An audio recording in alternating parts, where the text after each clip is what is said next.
All right, guys. Good morning again. So there was a question about what was a secant line that Michael had asked.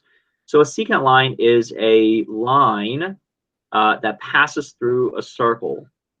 And how is it different from that of a chord? Well, a chord goes from one point on a circle to another. Okay. The largest chord in a circle, Michael, what is the largest chord in a circle? The radius. Mm-mm. Think double that. Diameter. That's a diameter. Diameter is the longest chord in a circle. A secant line, okay?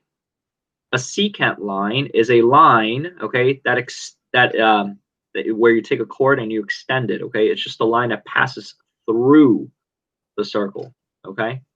And then what's the difference between a secant line and a tangent line? The tangent line only touches the circle once, while the secant line touches the circle twice.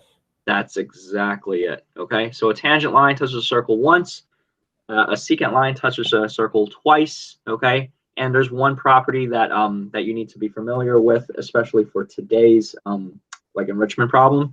The tangent line, okay, forms a 90-degree with the radius. Okay, so that's all the those are all the terminologies that we need to have. We should also be familiar with that in an inscribed angle, right, inside of a circle is going to be half of the intercepted arc. So let's take a look at the enrichment problem. I'm going to present on my tablet.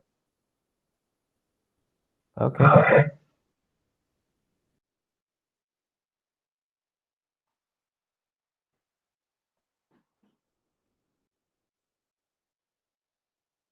Okay, so this is what I have right now, and this is one of the first ones in the one of the first enrichment problems, one of the three, right?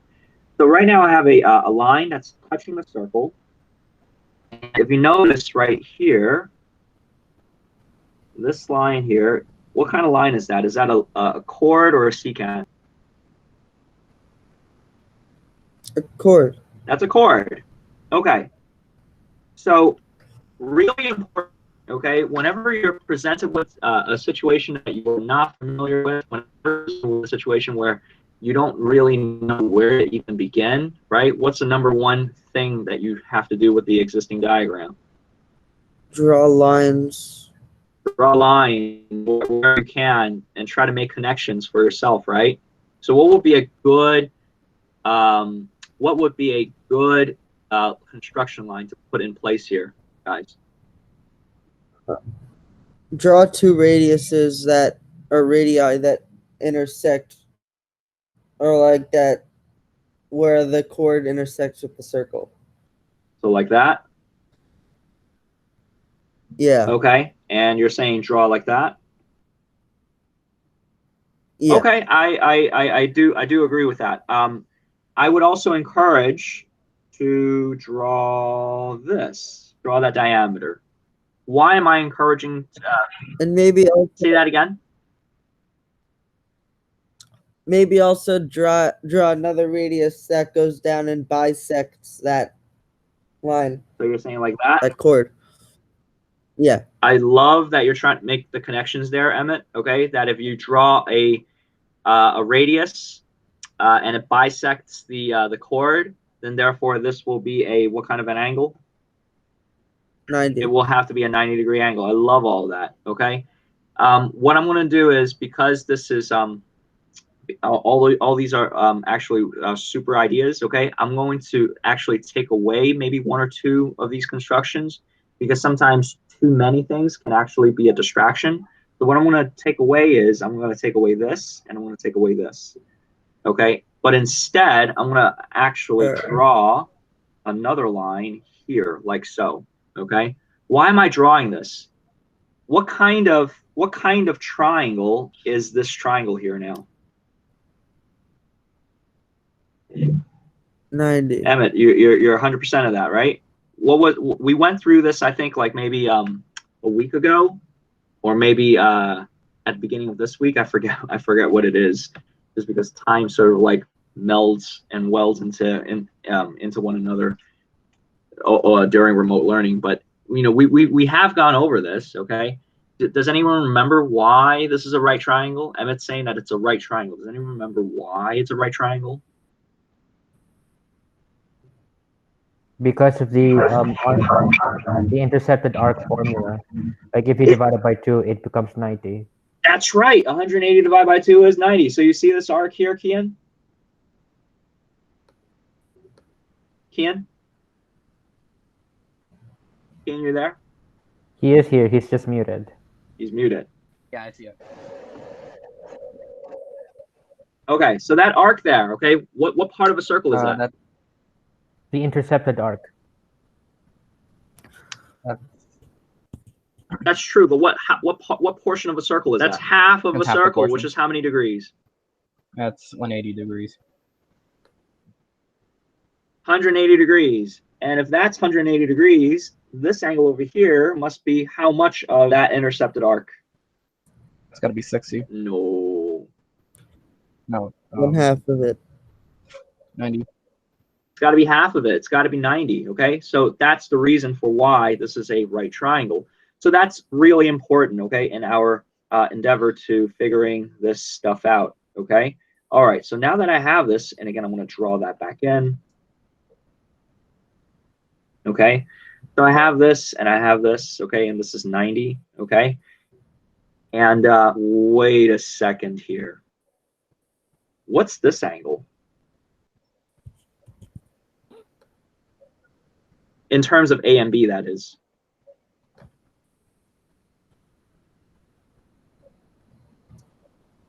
60. Mm-mm. But what's that angle? one In terms of B. using letters A and B. One half B. It's one half. It's one half B. This guy right here is one half B. This is one half B, right? And wait a minute. What's this? I don't know what this angle is right now. Okay, so I'm gonna call it something. I'm gonna call it like C or something. Okay, cool. We don't know what C is. Say that again. What is A supposed to be? A is the angle formed between the chord and the tangent. Okay. So right now we're trying to show that A is equal to one half of B. We're trying to show this. Okay. All right. So let's say hypothetically, okay, I'm calling this angle over here, the angle down here, I'm calling that C. What would have to be this arc?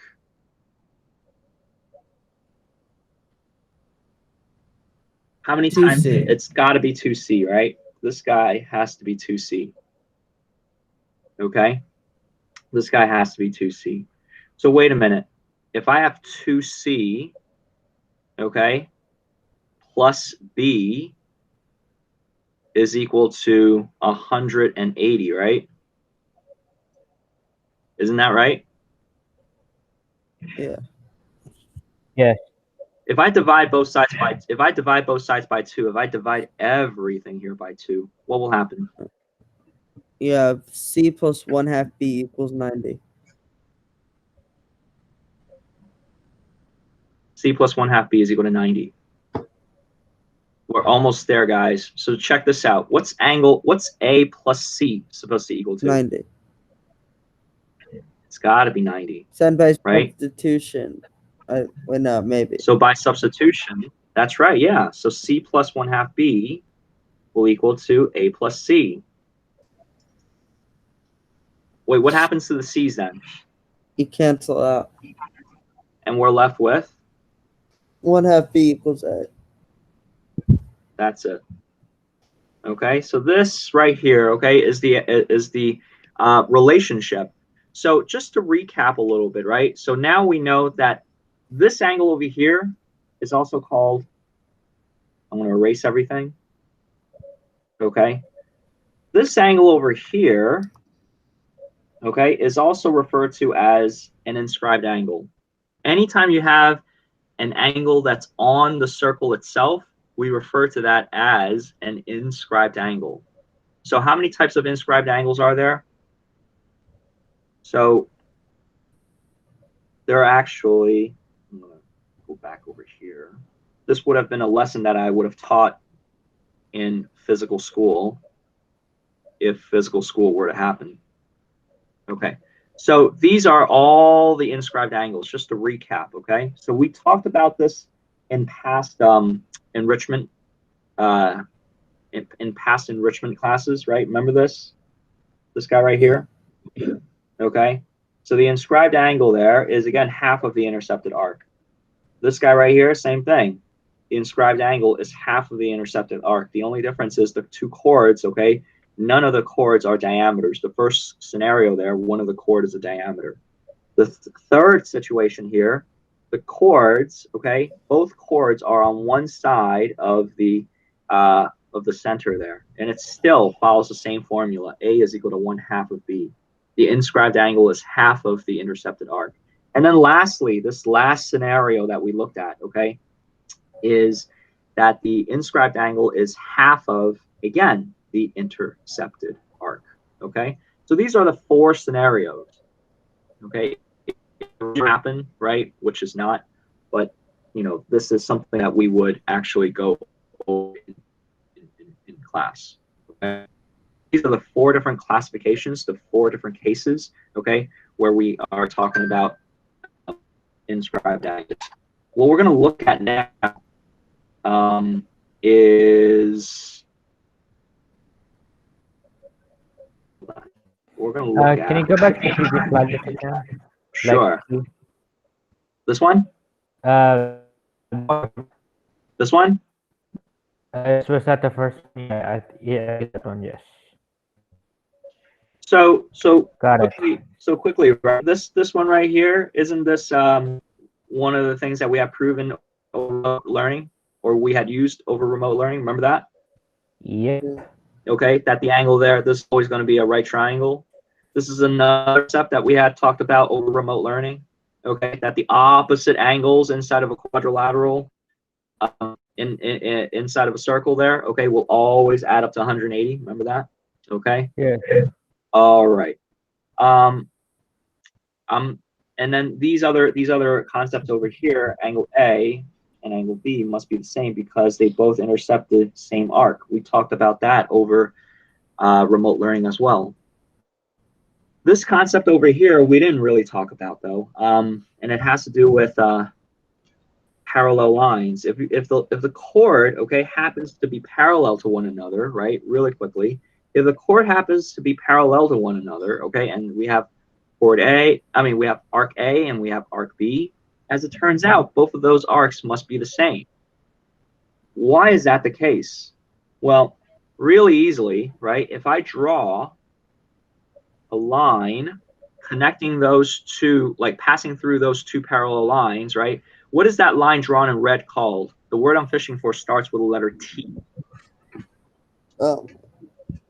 Transversal. It's a transversal.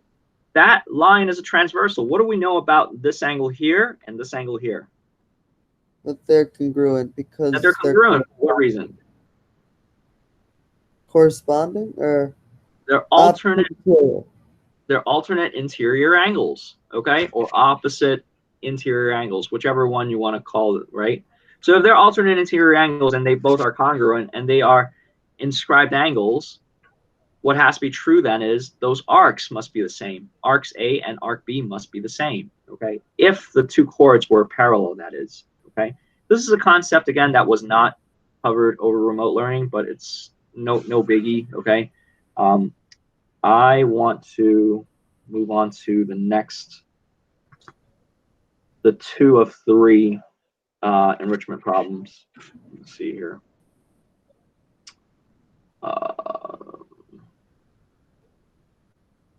It's not this. We just went over this. We don't need to go over that. We don't need to go over this. Okay, still not in this lesson, so discard. All right, this one is, this is it, okay? So this is the second of 3 enrichment problems, okay? And one more time, the objective here is to show that A is equal to, or actually to come up with formulas, okay, describing how are all these things related. Isn't that right? So can someone tell me what are some lines that we can construct, okay, from here? Are there any lines that we should draw that to better help us? Maybe Ricardo. Ricardo, are you there? He's muted and his camera is off. He's probably not there. Maybe It sounded like he was playing a video game right before he muted himself. So Hey, Calvin, can you give us maybe a suggestion as to what you think we should draw? Or are there any things that you think we should draw here? Like connecting B and C? Connecting B and C? Yeah. So you're saying draw like a diameter like that? Yeah. Okay. Anytime that we can draw a diameter, okay, in place, that will definitely help. Okay. Is there anything else that we can do? Notice that right now we have these two lines, okay, they are tangents, right? Yeah. And the thing that we have to do, okay, is to always try to make constructions that we can tie in other properties together with, right? So if these two lines are tangents, okay, if the two lines outside the circle are tangents, and we recognize that tangents form 90 degree with the radius or the diameter, right? You know, we can what can we do? we can draw radii on both sides to connect it. We can draw radii on both sides to connect it, right? We can draw radii on both sides to connect that, okay? And we can immediately see that, again, going by what Kelvin was saying, by connecting B and C, we can see now, okay, we have two triangles formed. What kind of triangles are they? Right triangle. They are indeed right triangles. Okay. Now, the only thing is, though, this is not gonna, this setup here, although it is really, really good, okay, it does not help us with our objective in coming up with the relationship between arc B and arc A. Now, a lot of times, okay, it comes with experience. Like, you know, we can toil around with this setup until we find anything, until we find a pattern, okay. But because this is because this session here, I'm just gonna like go over some of the ideas and strategy. I'm just gonna direct you in the correct direction. Oh, I just noticed this looks like a peace symbol, doesn't it? A little bit. Yeah. Okay. So now, guys, what I'm gonna do is actually, what's the advantage of doing this? What's the advantage of doing this? Guys, if this arc is C, right? If that arc is C, what has to be this angle here?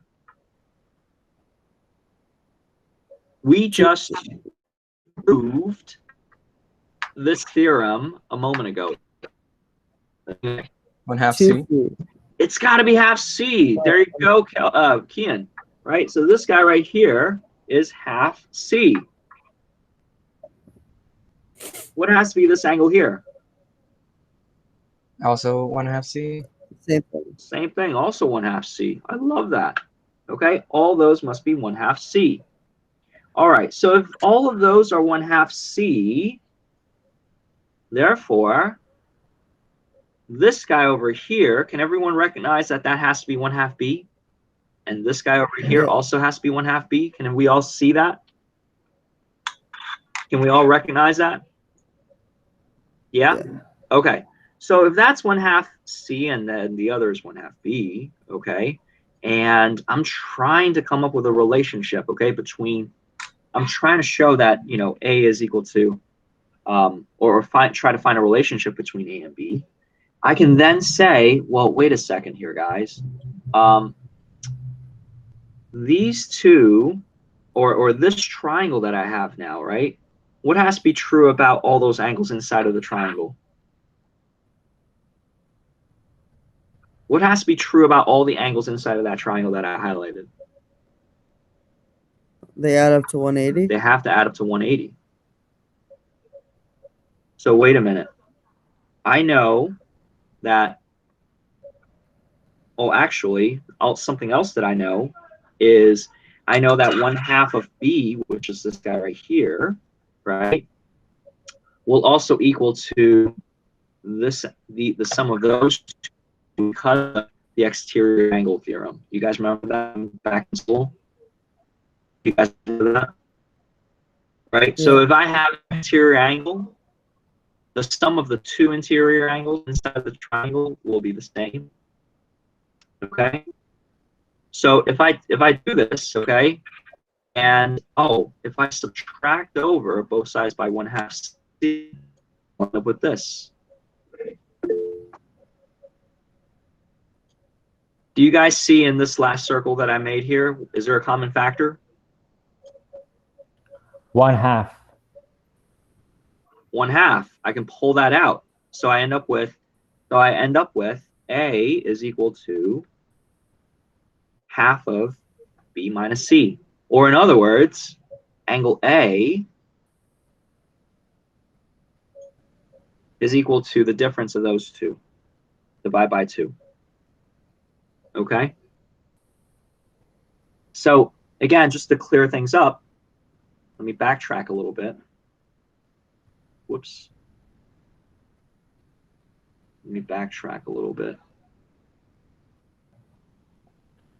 So in this relationship, in this setup, okay, the angle on the outside of the circle will always be half of the difference of the two intercepted arc.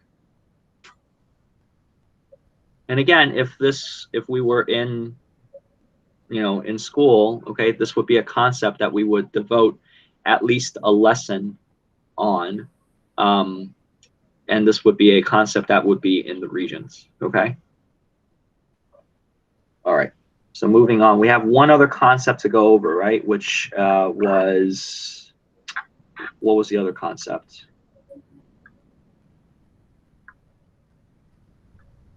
I believe it was this, right? We got to come up with an angle relationship. Was this the third diagram there, Michael? That we had to for the enrichment that I had posted? Yeah, what? Is this the third diagram that we have to go over for the enrichment? No, it's different. It's different from it? Yeah, it's different. Yeah. Let me I'll show you. I'll show you. You're gonna show me? Okay. Yep. This is the one. No, we just went over that. Oh, okay. Went over that in the beginning. Can you show me the other one? I'll show it to you. I'll show it The to other you. one. Oh, it's two secants. Yep. Did we go over these two? Okay, so it's two secants. So let me go. Okay, so it's this one right here. Okay, so it's this one right here. Okay, so yeah, you can unpresent, and I'm going to re-present. Sure.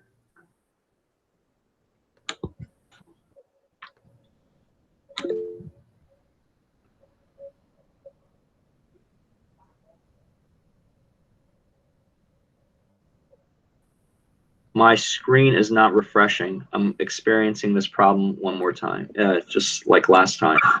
Hold on, give me a second.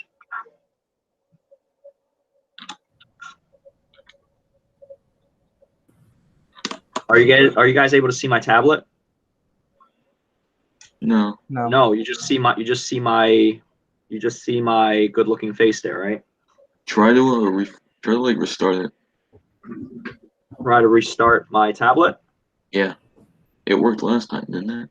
Actually, I'm gonna back out of the like I'm gonna log out. I'm gonna get out of the video conference. Like And I'm then come gonna, back in? yeah, and then come back in. So give me a All second. All right. Okay. Give me a second. Okay.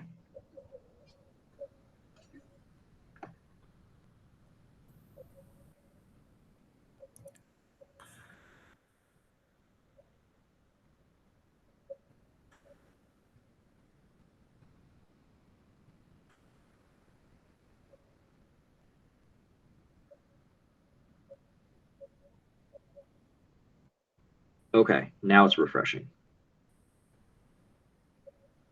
All right, so this is the last scenario, the last enrichment problem for the that I posted on Wednesday.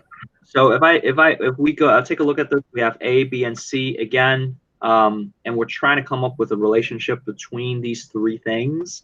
So a good place to start, okay, is to actually make connections. Remember that? So if I make these connections here, okay, immediately you should be able to tell, well, there's something is true about this triangle, okay? Do you guys notice that this angle over here is going to be how much of C? 1/2. Half of C. What about this angle over here? Also 1/2. Also 1/2 of C. What about this angle over here? 1/2 B. And this guy right here? Same thing. Same thing. These two triangles that are dotted, okay, they are actually similar triangles. Fun And fact. that third angle, I guess, too.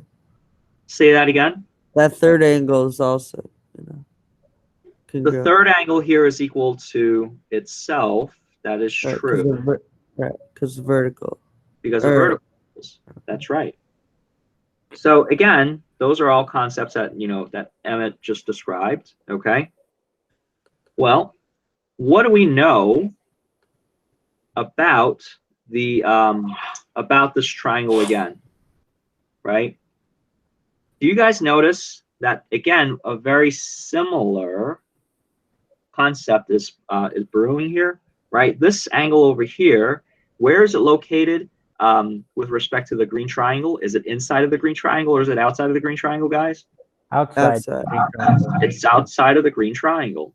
Okay. And we can again apply the exterior angle theorem and say 1/2 B is equal to what? A plus 1/2 C. A plus 1/2 C. That's right. So in a very, very, very similar manner, right? We can say 1/2 B is equal to A plus 1/2 C.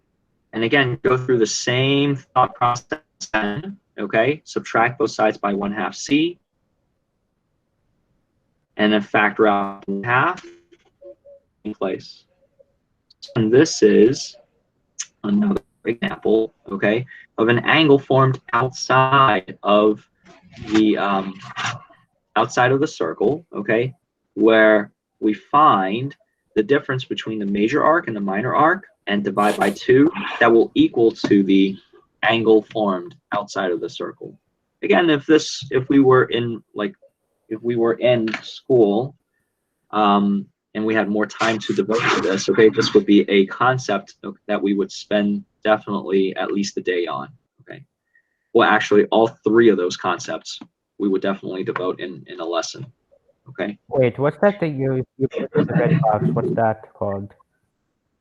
This is the formula.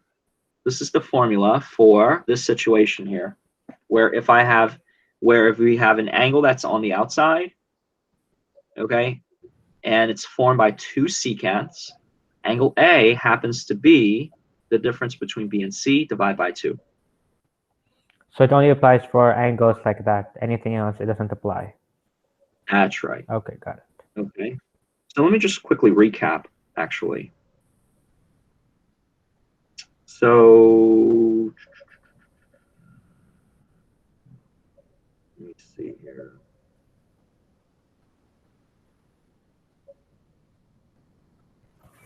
Here we are.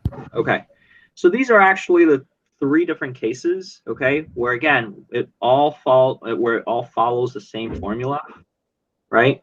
So this is a concept that we did not do during remote learning, but I placed it as an enrichment activity for you guys, where we have 2 secant lines, okay, that meet outside of the circle, okay.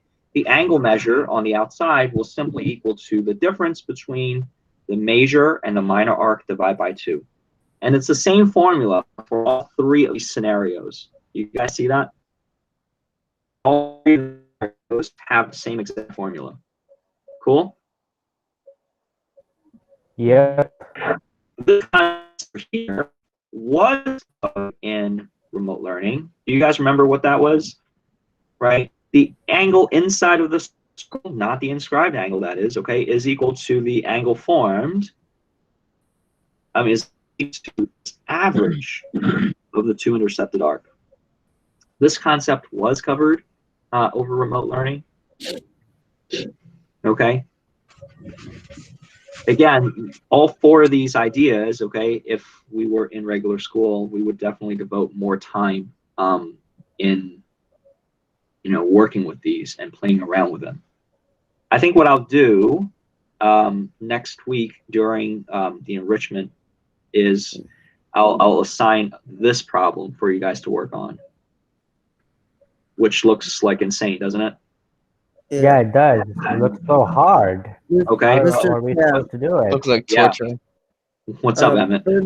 For the other ones, like, does it matter if the arcs are there or not? Because when we were solving them, we didn't draw the arcs over the B and C.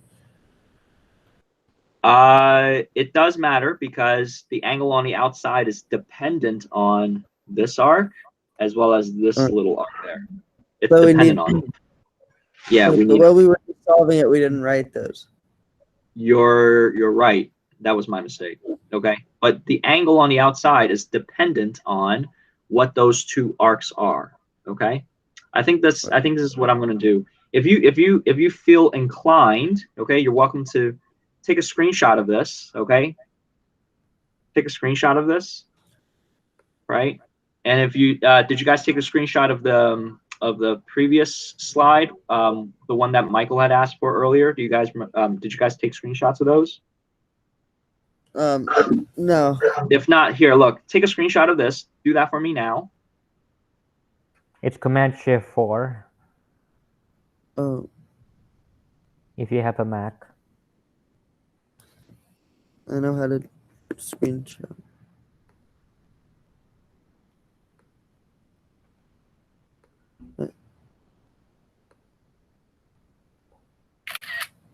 Okay.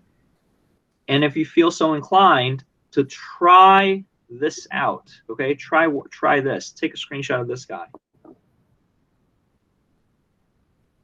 Okay.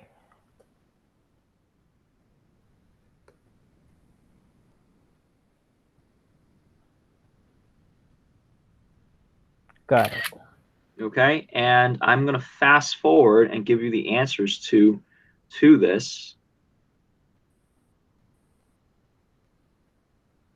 Take a screenshot of this. Okay. Looks really daunting.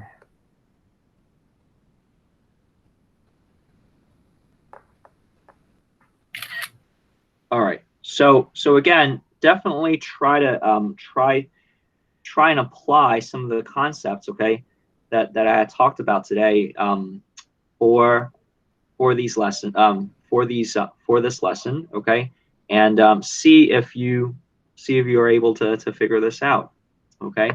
I'm gonna stop recording.